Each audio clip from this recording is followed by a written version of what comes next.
The Blue Jewel. Chapter 12. Part 2. Jumel finished speaking and everyone was silent. His exposition of the facts was impeccable to the pride of his king, while the dark divinity remained silent and no one dared to be the first to speak. Gosberg is a Laban. Everyone in silence. Gosberg had been the subject of debate for a long time and they considered him too extravagant to be the identity of such a powerful god, and he only had the strangest adventures that did not harm society much. After this pause his divinity continued with his dissertation. Phoedorus has betrayed us. He wanted the power to achieve immortality, forgetting that we are at a greater goal than a simple desire of a necromancer. Do not worry, he has paid dearly for his betrayal. The divinity was incorporated from his throne. The chosen one of the gods. Jumel was now hesitant to answer, but because he looked down on Agnoruk so much, he chose the other half-orc. It's Aris without a doubt. If everything falls into place, it can pose a threat to our plans as the young priestess. The king of Arcia was as always the only one who dared to contradict his divinity.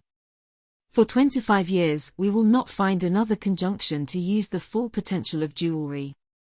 The shadow turned before the king of Arcio. Jumel feared the worst.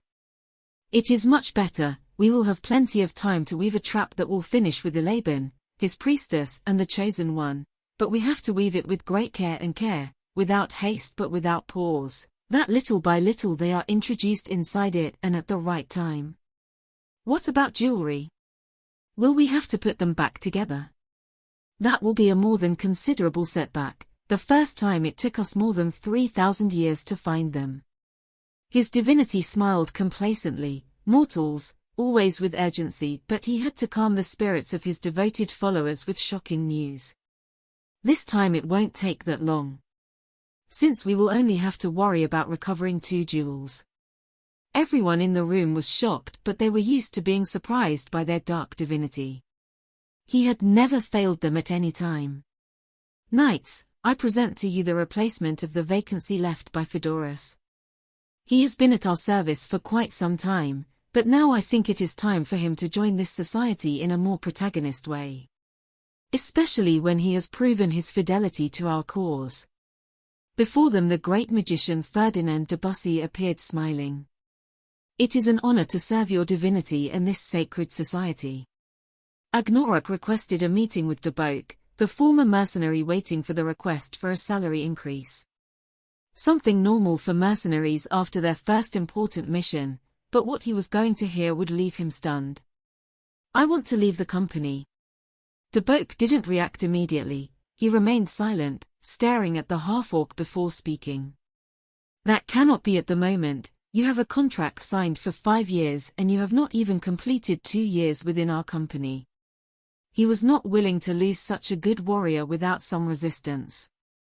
That's true, but I'm willing to offer you a deal. I'm listening. Agnoruk left a bag full of gold coins on the table, something Deboke loved. It was a good way to start. My share for the recovery of the jewels plus some savings that I had saved in compensation for leaving our contract on hold. On hold? I accept what I have signed, but now it is impossible to continue here. But I promise to come back in a while, when I request it or you need me for important work. Deboke stroked his beard. Holding someone back unwillingly was always a source of trouble. He searched his filing cabinet for Agnoruk's contract, pulled out a blank sheet of paper, wrote a paragraph quickly. Then he offered the sheet to the half-orc to read before they both signed it. The half-orc read carefully. Knowing how to read is an important thing in the life of a mercenary. Is that correct? Yes. Agnoruk and Deboke signed the annex and then shook hands. Be very lucky, half-orc, you are much better than I had been told. Also Deboke, thank you for everything. Deboke was disappointed. He had found the perfect team and now after a single mission it was dismantled. He should find other mercenaries. They would not be so good, but the fame of his company would make his future clients pay double for their work.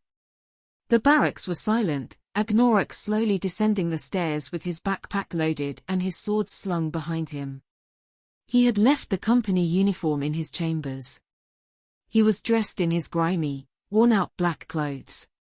He had kept his boots, they were too good to waste, now he was about to go out at dawn.